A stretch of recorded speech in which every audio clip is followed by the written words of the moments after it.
Assalamualaikum warahmatullahi wabarakatuh. Kami dari kelompok 3 yang beranggotakan Nur Melisa Nasution, Dion Hadi Widodo, Maharani, Ika Wahyunadila, dan Amar Rizky akan menyampaikan materi mengenai pemenuhan kebutuhan modal minimum bank syariah yang terdiri dari jenis-jenis modal, aktiva tertimbang menurut risiko, menganalisis kebutuhan modal, dan membuat kebijakan besarnya modal rekap. Yang pertama ada jenis-jenis modal. Modal dibagi ke dalam modal inti dan modal pelengkap.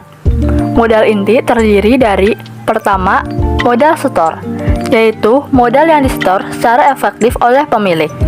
Yang kedua, agio saham, yaitu selisih lebih dari harga saham dengan nilai nominal saham. Yang ketiga, modal sumbangan, yaitu modal yang diperoleh kembali dari sumbangan saham, termasuk selisih nilai yang tercantum dengan harga apabila saham tersebut dijual. Yang keempat, cadangan umum, yaitu cadangan yang dibentuk dari penyisihan laba yang ditahan dengan persetujuan RUPS. Yang kelima, cadangan tujuan, yaitu bagian laba setelah pajak yang disisihkan untuk tujuan tertentu atas persetujuan RUPS. Keenam yaitu laba ditahan, yaitu satu laba bersih setelah pajak yang oleh RUPS diputuskan untuk tidak dibagikan. Yang ketujuh, laba tahun lalu, yaitu laba bersih tahun lalu setelah pajak yang belum ditetapkan penggunaannya oleh RUPS. Yang ke-8 yaitu laba tahun berjalan, yaitu laba sebelum pajak yang diperoleh dalam tahun berjalan. Yang terakhir yaitu bagian kekayaan bersih anak perusahaan yang laporan keuangannya dikonsolidasikan, yaitu modal inti anak perusahaan setelah kompensasikan dengan penyertaan bank pada anak perusahaan tersebut. Yang kedua yaitu modal pelengkap. Modal pelengkap terdiri atas cadangan-cadangan yang dibentuk bukan dari laba setelah pajak serta pinjaman yang sifatnya dipersamakan dengan modal.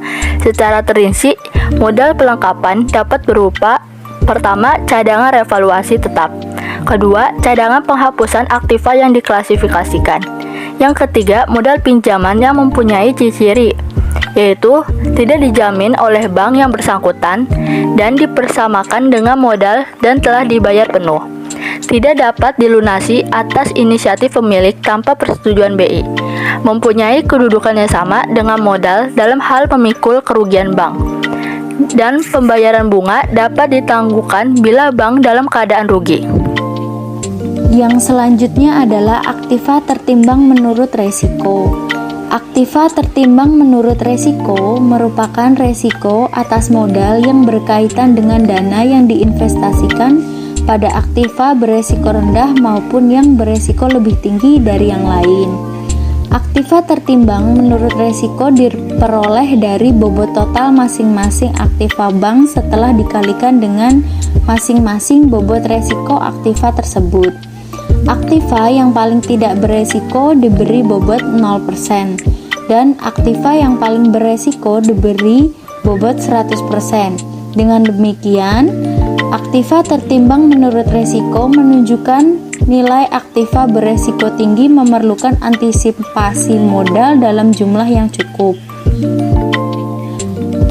Aktiva tertimbang menurut resiko terdiri dari 3 bagian, yaitu yang pertama adalah aktiva tertimbang menurut resiko untuk resiko kredit, merupakan perkalian antara tagihan bersih dengan bobot resiko atas exposure aset dalam neraca serta kewajiban, komitmen, dan kontingensi dalam rekening administratif.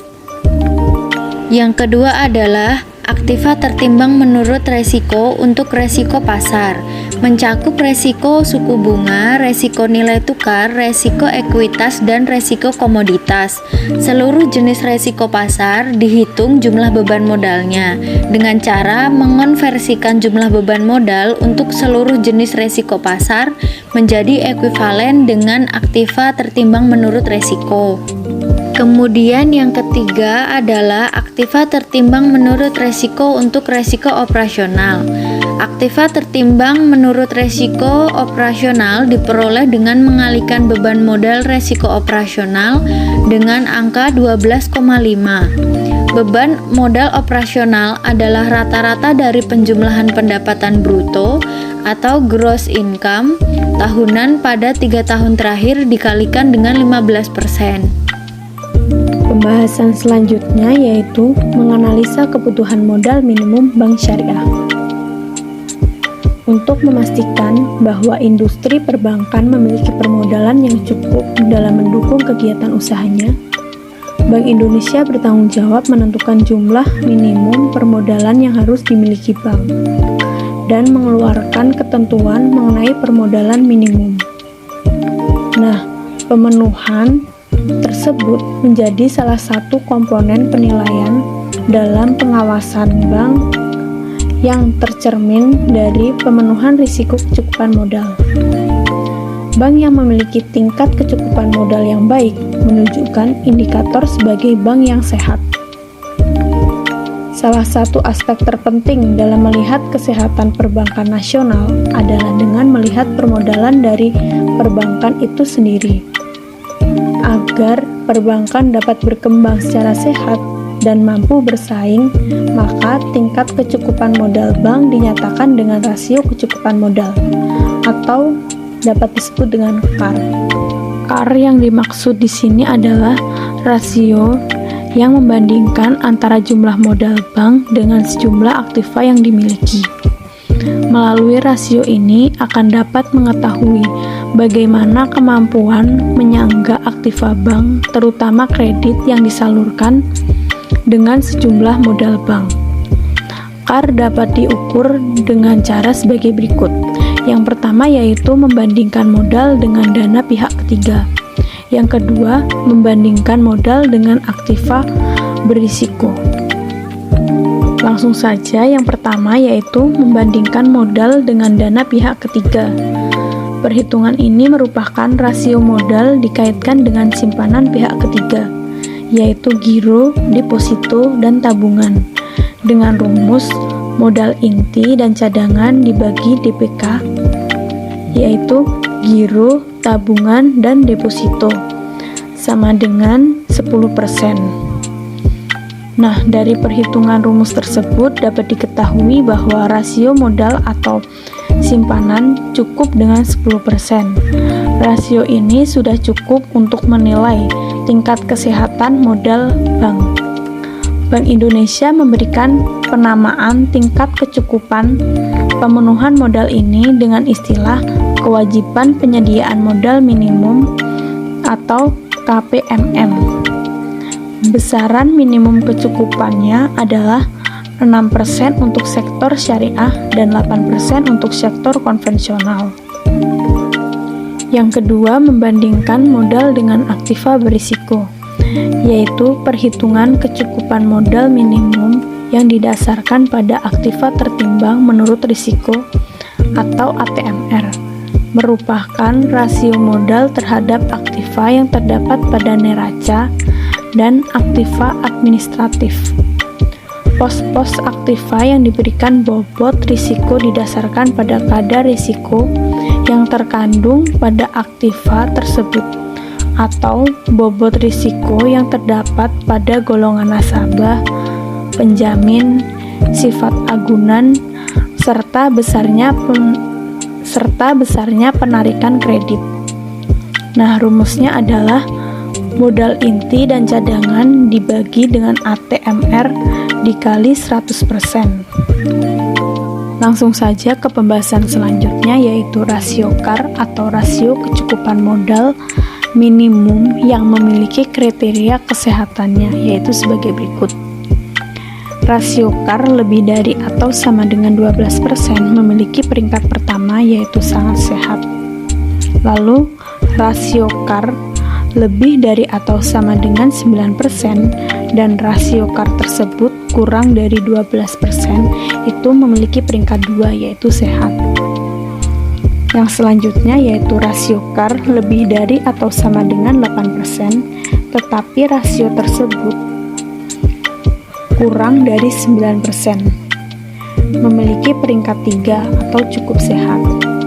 Yang selanjutnya, rasio CAR lebih dari 6%, tetapi kurang dari 8%, yaitu memiliki peringkat 4 atau kurang sehat. Yang terakhir, rasio CAR kurang dari atau sama dengan 6%, yaitu memiliki peringkat 5 yang disebut tidak sehat. Nah, selanjutnya itu membuat kebijakan besarnya modal rekap atau rekapitalisasi. Nah, rekapitalisasi ini adalah sebuah proses penyuntikan dana dan perbaikan jumlah modal pada suatu perusahaan dengan melakukan peningkatan permodalan sehingga mencapai jumlah minimum melalui penerbitan saham baru oleh bank serta penanaman setoran modal dan pencairan investor baru. Selanjutnya itu Peraturan Otoritas Jasa Keuangan Nomor 6/POJK.03/2016 tentang kegiatan usaha dan jaringan kantor berdasarkan modal inti bank. Dibagi menjadi 4. Yang pertama itu ada buku 1. Buku 1 itu bank dengan modal inti sampai dengan kurang dari 1 triliun rupiah. Yang kedua ada buku 2, bank dengan modal inti paling sedikit sebesar 1 triliun rupiah sampai dengan kurang dari 5 triliun rupiah. Yang ketiga ada buku 3, yaitu bank dengan modal inti paling sedikit sebesar 5 triliun rupiah sampai dengan kurang dari 30 triliun rupiah. Nah, yang terakhir itu ada buku 4, modal ini paling sedikit itu sebesar 30 triliun rupiah. Nah, sebagai contoh di sini pada tahun 2019 tercatat bahwa BRI Syariah itu memiliki modal inti sebesar 4,77 triliun.